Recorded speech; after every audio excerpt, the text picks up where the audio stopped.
कुठलाही नेता किंवा कोण्याही नेत्याच्या घरचा एखादा मुलगा या ठिकाणी आलेला नाही. शेतकरी आणि शेतकऱ्याचे मुलं या ठिकाणी आले. मित्रांनो, अन्न, वस्त्र आणि निवारा या माणसाच्या 3 मूलभूत गरजा आहेत. 2 आपल्या हिमतीवर आपण पूर्ण करतो. कुणाच्या काळ्या चहामध्ये मिंदे नाहीत आपण मित्रांनो. आणि तिसरी म्हणजे रस्ता महत्वाचा आहे. अन्न, वस्त्र आणि निवारा या तिन्हीला एक घेऊन चालणारा म्हणजे दळणवळणचा रस्ता आहे.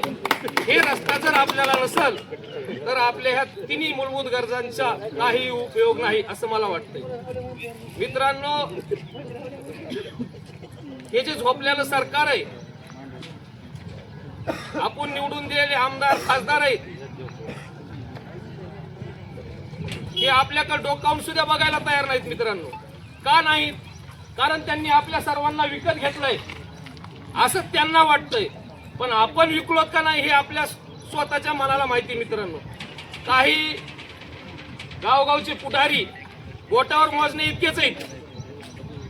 त्यांच्याकडून 10-5 लाख आणतेत, खिशात ठेवतेत आणि आपल्या जीवावर राजकारण करतेत. मित्रांनो, अशांना आपल्या दरवाजात पहिल्यांदा येऊ देऊ नका.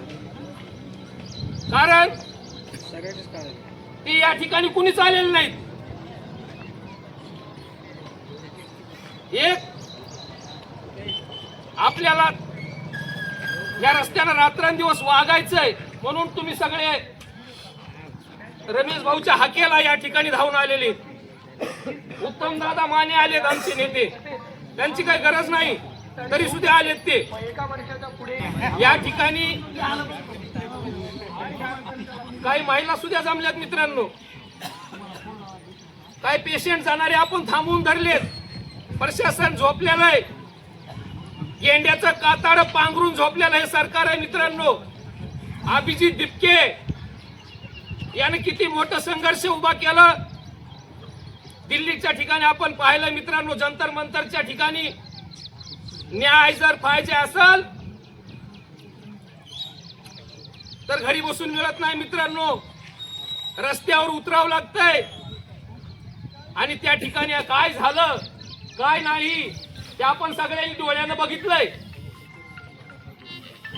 क्रांती घरी बसून होत नाही मित्रांनो. भगतसिंग, कुणालाही वाटतं भगतसिंग दुसऱ्याच्या घरात जन्माला पाहिजे, शिवाजी दुसऱ्याच्या घरात जन्माला पाहिजे. तुम लढो हम कपडे संभालते. यार जमणार नाही. दुसऱ्याच्या ताटातलं बघून आपलं पोट भरत नाही मित्रांनो. त्याच्यासाठी आपल्याला काम करावं लागल, संघर्ष करावं लागल आणि आपल्या न्याय हक्कासाठी आपल्याला भांडावं लागल. या ठिकाणी दादा बोललेत, साहेब बोललेत, आमचे मुरली भाऊ. मी काही एक मोठा वक्ता नाही. मला बोलण्याची या ठिकाणी संधी दिली त्याबद्दल मी सर्वांचा आभारी आहे. धन्यवाद. टोकवाडी ते मोहा या रस्त्यासाठी रस्त्याच्या कामासाठी आंदोलन करत आहेत. आणि या आंदोलनाला सुरुवात आमचे राधेश्याम मुंडे यांनी सुरुवात केली आणि आज त्याचा महासागर झाला. मला या ठिकाणी एक गोष्ट सांगायची की आपला रस्ता जवळपास 10 वर्ष झालं त्याच परिस्थितीमध्ये आहे. मी पण एका पक्षाचा कार्यकर्ता आहे.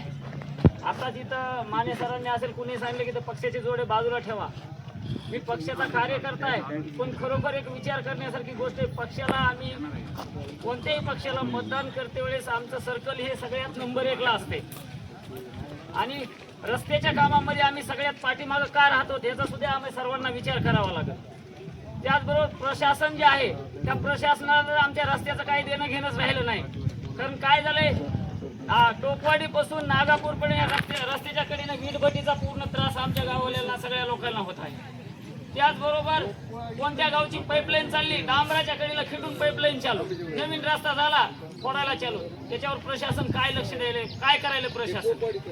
त्याचबरोबर अजून एक आहे, आताच इथं पाठीमागं बहादुरवाडी पासून पलीकडे सबस्टेशनला पोलची लाईन टाकली. एकदम रोड मध्ये पोल आहेत. अरे काय चालू हे, तुम्ही प्रशासन काय बघायला. शक्तीपीठ रस्त्याला 100 पोलीस आणून मोजणी करायची. तुम्हाला ते पोल काढायला पोलीस मिळत नाहीत का? तुम्ही प्रशासन झोपी गेलंय का? पण ते झाला विषय. त्यानंतर कुठलेही म्हणजे रस्त्याचं पाणी, रोडचं पाणी सगळं रस्त्यावर काढून दिलेलं, त्याच्यामुळे रस्ता खराब व्हायलाय. त्याच्यामुळं आमची सर्व गावकऱ्यांच्या वतीनं आणि नागापूर सर्कलच्या सर्व मंडळीच्या वतीनं एवढीच विनंती प्रशासनाला, हे झोपीचं सोंग करू नका. तुम्ही स्वतः रस्त्यावर येऊन बघा आणि आमच्या इथं ह्या रस्त्याला काय काय परेशानी व्हायल्यात. त्याच्यामुळं एवढंच बोलतो आणि 2 शब्द सांगतो.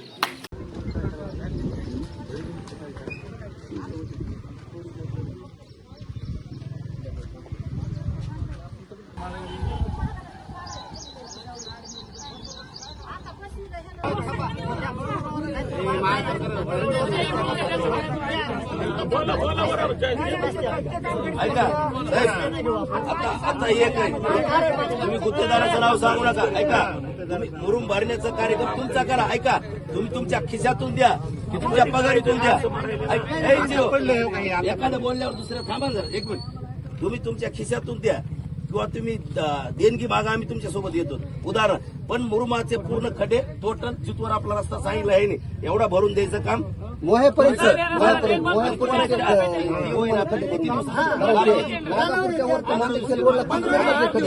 ऐका साहेब साहेब